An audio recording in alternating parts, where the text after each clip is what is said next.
Jessica, you're marrying a liar. Get out while you can. I flinched, almost dropping the engagement ring I'd been admiring. I turned to see Laura leaning against the doorframe, arms crossed, and an infuriating smirk on her face. Don't make a scene, Laura. What are you talking about? I tried to keep my voice calm, but it quivered slightly. She stepped closer, her eyes fixed on mine. You think you know Mark? He's been playing you. He's not who you think he is. Before I could respond, my phone buzzed on the table. It was Mark, texting me he'd be late again. It was the third time this week. I sighed, tucking a strand of hair behind my ear. See? Always an excuse, Laura said, her tone mocking. My gaze hardened. Whatever issues you have with Mark, leave me out of it. We're happy, and nothing you say will change that. Laura shrugged nonchalantly. Suit yourself, just don't say I didn't warn you. She walked out, leaving a storm of doubts in her wake. Later that evening, Mark finally came home. His tie was loosened, and he looked tired. I met him at the door. Rough day? I asked, placing a hand on his chest. Yeah, the usual, he replied, kissing my forehead distractedly before heading to the kitchen. I followed him, watching as he poured himself a glass of water. Laura said something weird today. He arched an eyebrow, sipping his drink. What about? She said you're lying to me, that I should get out while I can. Mark's expression darkened before he laughed it off. Laura loves drama. You know that. She's probably just bored. Bored enough to make serious accusations about us? He put down his glass, stepping closer. Jess, you know how she is. Don't let her get into your head. You and me were solid, right? I wanted to believe him. I really did. So I nodded, trying to push Laura's words from my mind. Yeah, we're solid. The next day, I was at the cafe planning the wedding details, going over florists and caterers, when Laura showed up again. This time, she was with Mark. They were laughing about something, standing too close for comfort. Hey, I called out, trying to hide my irritation. Mark and Laura turned to me, Mark grinning and Laura with that same smirk as yesterday. Jess, there you are, Mark said, walking over to give me a quick kiss. Laura and I just ran into each other. Thought I'd say hi. Right? I said, forcing a smile. Well, I need to talk to Mark about some wedding stuff. Laura sat across from me, clearly not leaving. I'm sure Mark has a moment. Let's hear it. It was hard to focus with her there, her eyes watching every move I made. Every time I glanced up, she was smirking or whispering something to Mark. Later, back at home, I felt the tension building inside me. Mark, can we talk? Sure, what's up? He replied, sitting on the couch. Can you tell Laura to back off a bit? She's becoming a bit intrusive, he sighed, rubbing his face. Jessica, she's my friend. You know that. She's excited about the wedding, too. Still, there's a limit. She doesn't need to be there every time we're together. Mark looked at me, exasperated. I'll talk to her, okay? But don't blow this out of proportion. I bit my lip, feeling dismissed. Fine, I muttered, heading to bed. As I lay there, doubts crept back in. Laura's words, her presence, and Mark's dismissive attitude weighed heavily on me. I wanted to trust him. I needed to trust him. But something felt off. Am I just imagining things? I whispered into the darkness, the silence offering no answers. I woke up the next morning to find Mark already gone, leaving just a note. Big meeting today. See you tonight. Love, Mark. I frowned, feeling the distance growing between us. I needed answers, but instead of confronting, I decided to observe. I was knee-deep in wedding preparations. The florist was showing me arrangements when Laura swanned into the shop like she owned the place. Jessica, you look busy, she said with a fake smile. Just a bit, I replied curtly, not in the mood for her antics. That's why I'm here. Thought you could use some help. She drifted toward the flowers, picking one up and twirling it. This is fun, isn't it? Sure, Laura, I said, trying to focus on the florist. Oh, come on, she interrupted. Planning a wedding must be stressful. Tell me, what's next? Cakes? Dresses? I shot her a stern look. We're managing fine, Laura. But she wasn't backing down. Every decision was questioned, every choice criticized. By the end of the appointment, I was exhausted. I'm just saying, maybe you should let Mark decide a few things. He's good at this, Laura said, winking. Thanks for the help, but I think we've got it under control, I answered, keeping my frustration in check. Later that evening, Mark came home late again. I was waiting in the kitchen, tapping my fingers on the table. You're late again, I said as he walked in. Work's been crazy, he replied, loosening his tie. Yeah, I can tell. Laura's been a great help, I said sarcastically. Mark sighed, clearly tired. I know she can be a bit much, but she means well. I stared at him, trying to read his expression. She's more involved than I am at this point. We're just friends, Jessica, he said, sounding annoyed. Friends don't act like that, Mark. This is our wedding, not hers. My voice was rising now, the doubts and frustrations bubbling over. Calm down, Jessica. You're overreacting. I have every right to react, Mark. She's everywhere we go, making decisions and undermining me. I could feel the tears of anger welling up. He ran a hand through his hair. I'll talk to her, okay? Just let it go for now. I wanted to scream, to make him see what was happening, but instead, I nodded, too drained to continue arguing. The next day, I met my mom for lunch. She could always tell when something was wrong. What's going on, sweetie? She asked, her eyes full of concern. It's Mark and Laura. She's always around, and I feel like there's something off, I admitted, my voice cracking. Honey, sometimes you have to trust your instincts. If something feels wrong, it probably is. She squeezed my hand. Have you confronted him? I've tried, but he brushes it off. I don't know what to do. Stay strong, Jessica. You deserve honesty. Don't let anyone make you doubt yourself. My mom's words were firm, giving me a bit of the strength I needed. That night, I decided to stay up and see where Mark was going. He'd been vague about his whereabouts, and I needed to know. Around midnight, my patience paid off.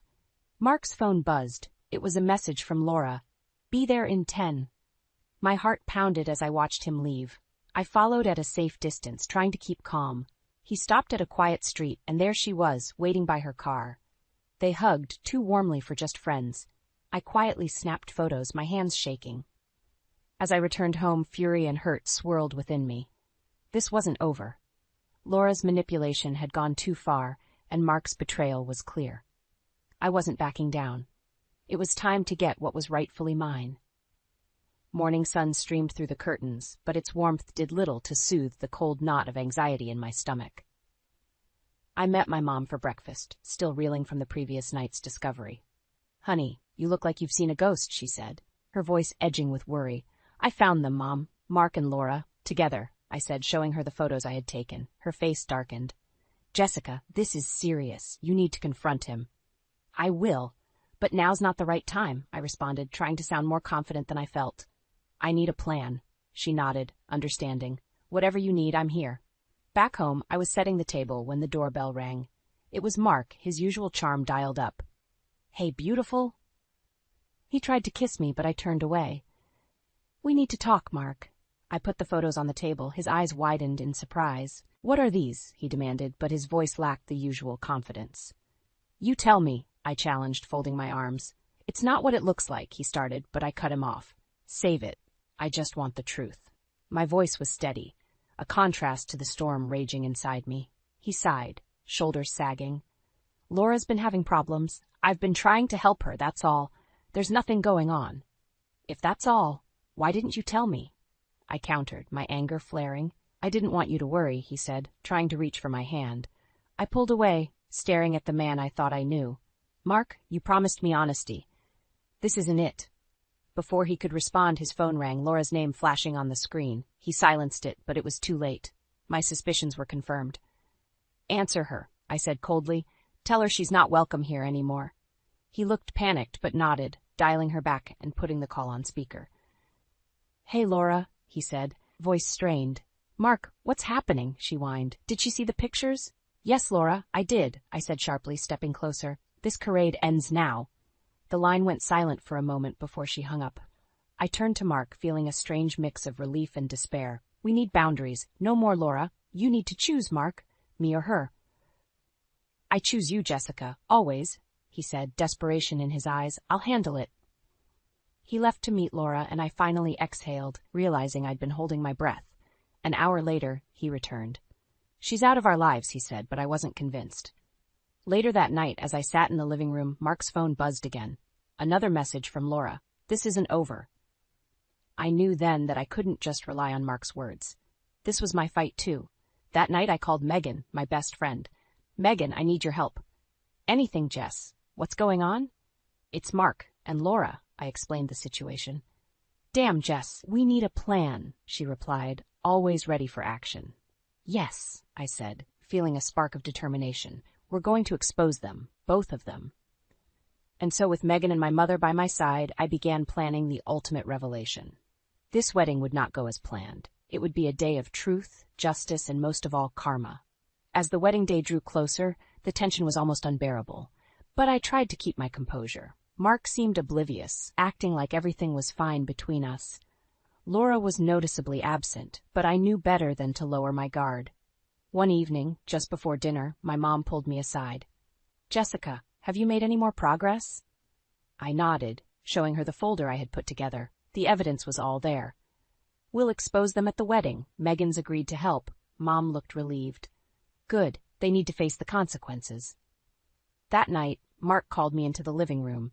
He was holding his phone, looking troubled. "Jessica, I got a strange message from Laura. She wants to meet." "Don't go, Mark. She's trying to manipulate you again," I said firmly. He nodded, but I saw the hesitation in his eyes. "You're right. I won't." It was the reassurance I needed, but I couldn't shake the feeling that things had to come to a head soon. 2 days before the wedding, Megan came over with a projector, a laptop, and a determined look on her face. "We're set. Everything's ready to go." "Thank you, Megan," I said, hugging her. "I don't know what I'd do without you." "We've got your back, Jess. Mark and Laura won't see this coming," Megan assured me. The night before the wedding, I paced in my room, phone in hand. It buzzed with a new message. From Laura. "Meet me at the park now." Without thinking, I grabbed my coat and headed out. I needed to hear whatever she had to say for herself. At the park, Laura was waiting by the fountain, her face half hidden by the shadows. "You came," she said, her voice dripping with sarcasm. "Say what you need to say, Laura," I replied, trying to keep my voice steady. "You think you're so clever, don't you? You and Mark playing house while I'm left in the cold," she spat. "This is your fault, Laura. You brought this on yourself," I shot back. "Maybe so, but I'm not going down alone," she said, a sinister smile creeping across her face. "I've got my own plans for the wedding." My heart raced. "What are you talking about?" "Just wait and see," she purred, turning on her heel and walking away, leaving me in a whirl of anger and fear. The next day, I shared Laura's threat with Megan and my mom. "We need to be prepared for anything," I said. "We will be," Megan reassured me. "Let's stick to our plan." Finally, it was the day of the wedding. Guests filled the venue, chatting and laughing, oblivious to the storm brewing. I stood in my dress, feeling like a warrior preparing for battle. The ceremony began, and as Mark and I stood at the altar, I felt Megan's reassuring presence behind me. Just as the officiant began his speech, I nodded to Megan. She hit play. The projector lit up, displaying the incriminating photos and texts between Mark and Laura. Gasps filled the room as the truth spilled onto the screen. "This is what you've really been up to, Mark," I said, voice trembling with emotion. Mark turned pale. "Jessica, I can explain." "There's no need, Mark. It's all right here for everyone to see," I said, my anger giving way to a heavy sense of relief. Laura, who had been hiding at the back, tried to slip out unnoticed, but Megan blocked her path. "Not so fast, Laura. Time to face the music." The room erupted in murmurs and outrage. Family and friends turned their backs on Mark and Laura, their support for me clear. Mark looked at me, his eyes pleading. "Jessica, I'm sorry. Please, just give me a chance to explain." "It's over, Mark. I deserve better than this," I said, walking away, feeling a weight lift off my shoulders. As I left the venue, my mom and Megan flanking me, I knew this was just the beginning of my journey to healing. The truth was out, and justice had been served. Now it was time to move on. After the explosive revelation at the wedding, I felt a mixture of fury and vindication.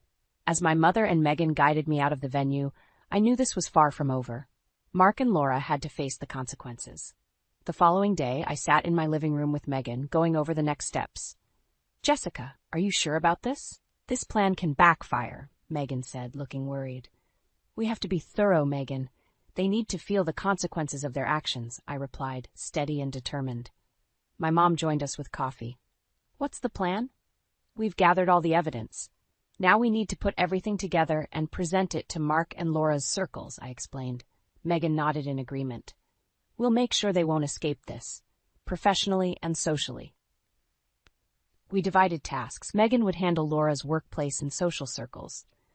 My mom and I would focus on Mark's colleagues and friends. The next morning, I sent an email to Mark's associates with attached evidence of his betrayal. I knew it could jeopardize his career, but he deserved it.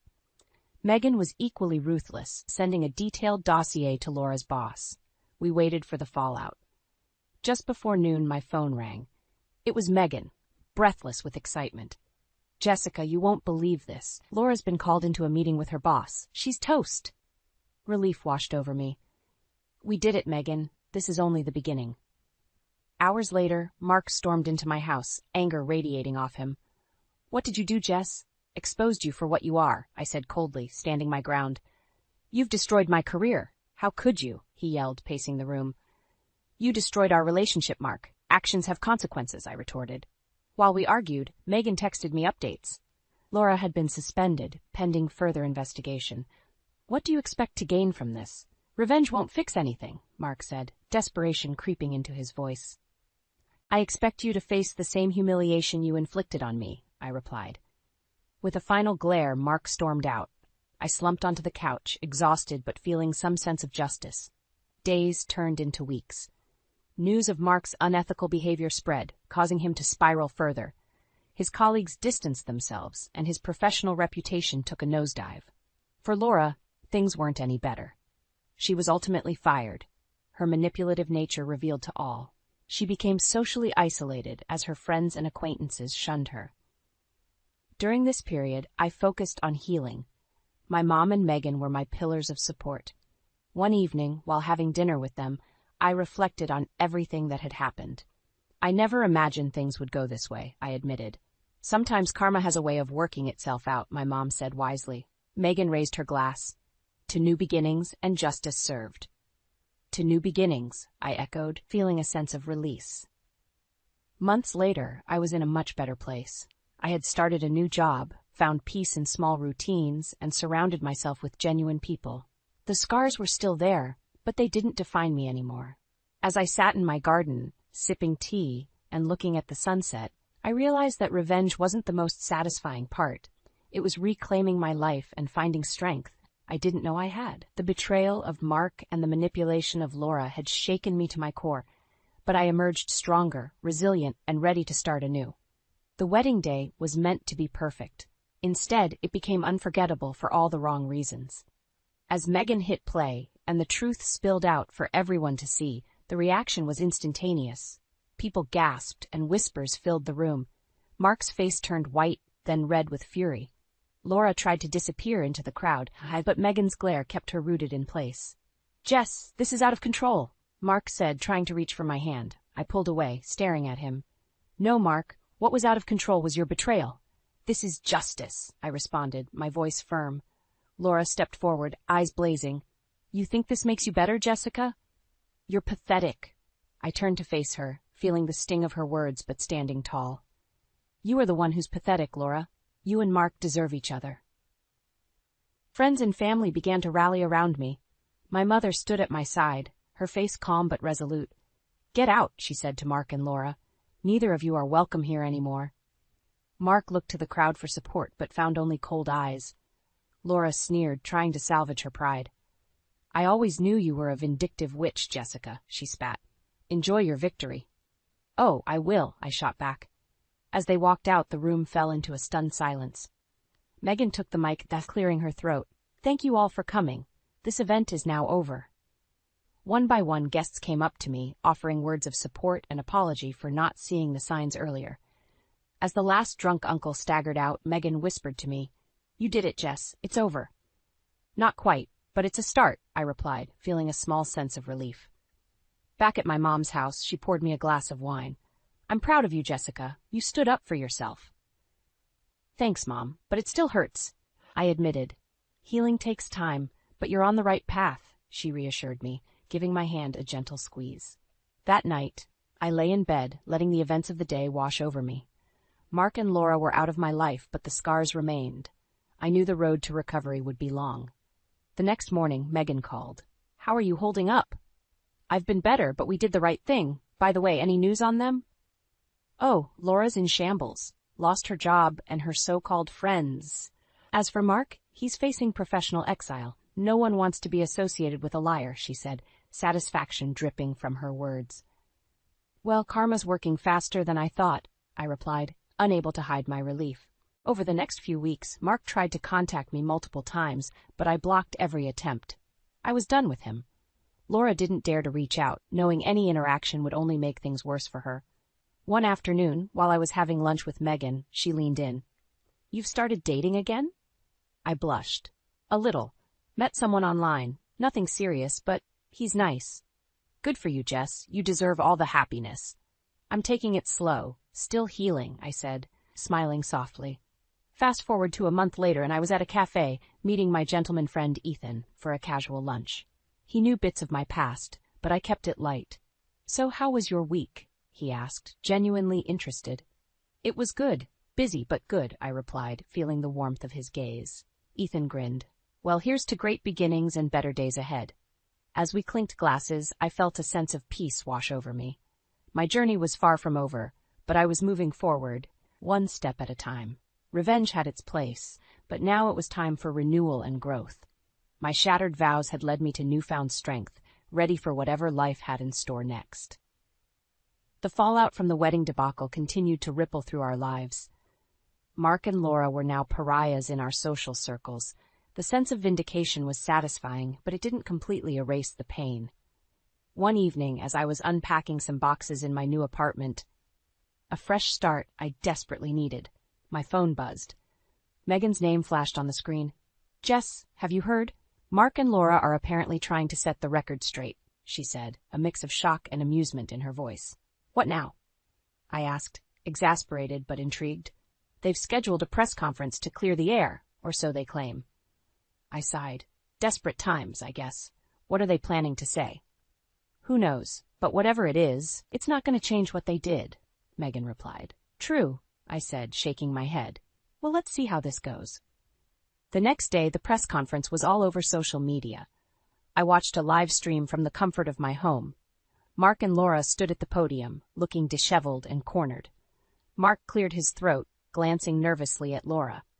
"We are here to apologize and explain our actions. What we did was wrong, and we are deeply sorry for the hurt we caused." Laura stepped forward, her eyes cold. "Yes, we made mistakes, but the way Jessica handled things was extreme." I could almost hear Megan scoffing from across town. "What a joke," I muttered to myself. Mark tried to regain control. "We've learned from this experience, and we hope to move forward, asking for forgiveness from those we've wronged." I turned off the stream, feeling a mix of disgust and relief. If they thought a public apology would fix everything, they were sorely mistaken. 2 days later, I was at a local cafe with Megan when someone approached our table. It was Laura. I stiffened, ready for another confrontation, but she looked different, defeated almost. "Jessica, can we talk?" she asked meekly. Megan bristled. "You've got some nerve showing up here, Laura." "It's okay, Megan," I said, taking a deep breath. Turning to Laura, I asked, "What do you want?" I wanted to say, "I'm sorry, genuinely sorry for everything." Her voice was shaky, and for the first time I saw a crack in her armor. "I lost my job, my friends. It's been hell." "Well, actions have consequences," I replied coolly. "I know, and I deserve it, but you should know Mark's been struggling too. He can't find work, and his family's cut him off. This has hurt everyone," she said, a tear sliding down her cheek. "This is not my problem, Laura," I responded, feeling no pity. "You're right. I just needed to face you. To admit what I did," she said, turning to leave. "Goodbye, Jessica." Megan watched her go. "Do you believe her? Does it matter?" I asked. Their apology doesn't change what they did. As days turned into weeks, I received updates from mutual friends. Mark had been shunned in his professional world, and Laura was struggling to rebuild her life. Their attempts to mitigate damage had failed. Public sympathy was scarce. One afternoon, my mom surprised me with a visit. "I brought cake. Let's celebrate your fresh start," she said, beaming. "Suits me," I said, setting the table. Over dessert, my mom asked, "Have you heard from Mark?" "A couple of emails, all ignored," I replied. "Good. Moving on is the best revenge," she said wisely. The final piece of closure came when I received a letter from Mark. I almost didn't read it, but curiosity won. "Jessica, I'm deeply sorry. I've lost nearly everything, but writing this gives me some peace. I hope you find happiness. You deserve it. Mark." I folded the letter, setting it aside. It was too late for apologies, but knowing he recognized his faults brought some closure. As I stood on my balcony that evening, watching the city lights twinkle, I felt a sense of calm. The storm had passed, and it was time to embrace the future, free from lies and betrayal. I was ready to step into the unknown, stronger and more resilient than ever. Months had passed since the chaos of the wedding. Life had started to settle into a new normal. I focused on my work, my friends, and rebuilding myself from the ground up. The process was long and painful, but I emerged stronger. One Saturday morning, Megan and I were at our favorite coffee shop, sipping lattes and chatting about our week when my phone buzzed with a news alert. I glanced at it and felt my stomach drop. Mark Davis, former executive, files for bankruptcy amid professional isolation, read the headline. Megan noticed my reaction. "What's up?" "Mark is filing for bankruptcy," I said, showing her the news. "Good," she commented. "He deserves every bit of it." I nodded but didn't feel the satisfaction I expected. Instead, I felt a strange sense of finality washing over me. As we walked out, Megan turned to me. "So what's next for you, Jess? New job prospects?" "Actually, yes, I've had a few interviews. Hoping something comes through soon," I replied. "You'll crush it. You always do," she said, giving me a side hug. That afternoon, I decided to take a stroll through the park where everything with Laura had come to a head. It felt therapeutic to walk through the place that once held so much tension and now meant nothing more than a patch of green and blue sky. While sitting on a bench contemplating my journey, my phone buzzed again. This time, it was a message from Ethan. "Dinner tonight? My treat," it read. I smiled to myself. "Sure, 7 p.m. at the usual spot?" I replied. As I got ready that evening, my mom called. "Jessica, I saw the news about Mark. Are you okay?" "I'm fine, Mom. It feels like I can finally move on," I reassured her. "I'm proud of you. Just remember, you've come a long way, and I'm always here for you," she said. "Thanks, Mom. I love you." "I love you too, sweetheart. Have fun tonight." At dinner, Ethan was his usual charming self, asking about my day and genuinely interested in my answers. It felt refreshing to talk to someone who had no connection to my past turmoil. "Have you thought about taking a vacation?" Ethan asked halfway through the meal. That sounds like a great idea. A bit of a break from everything," I admitted. "We could plan a trip together," he suggested, making my heart flutter. "Maybe we could," I said, smiling. At the end of the night, as Ethan walked me to my door, he paused. "Jessica, I really enjoy spending time with you." "I feel the same," I replied, a warmth spreading through me. "Good night, then," he said, leaning in for a gentle kiss. "Good night," I echoed, feeling lighter than I had in a long time. As I closed the door, I realized how far I had come. The pain and betrayal that once defined my life were starting to fade into the background, replaced by new experiences and genuine connections. The next morning, I sat in my living room, looking out at the city. My phone buzzed with another notification, but this time it was an email about a job offer I had been hoping for. "You've got this," I said to myself, taking a deep breath. With that, I accepted the offer, feeling ready to embrace this new chapter. My journey was far from over, but each step was a testament to my resilience and strength. The road ahead was unknown, but I was no longer afraid. I had faced betrayal, fought for justice, and emerged victorious. Now, it was time to build a future on my terms. With my mom, Megan, and Ethan by my side, I was ready for whatever life had in store next. As I stepped out onto my balcony, the morning sun bathing me in its warmth, I felt a profound sense of peace. The past was behind me, and the future was bright, and I was ready.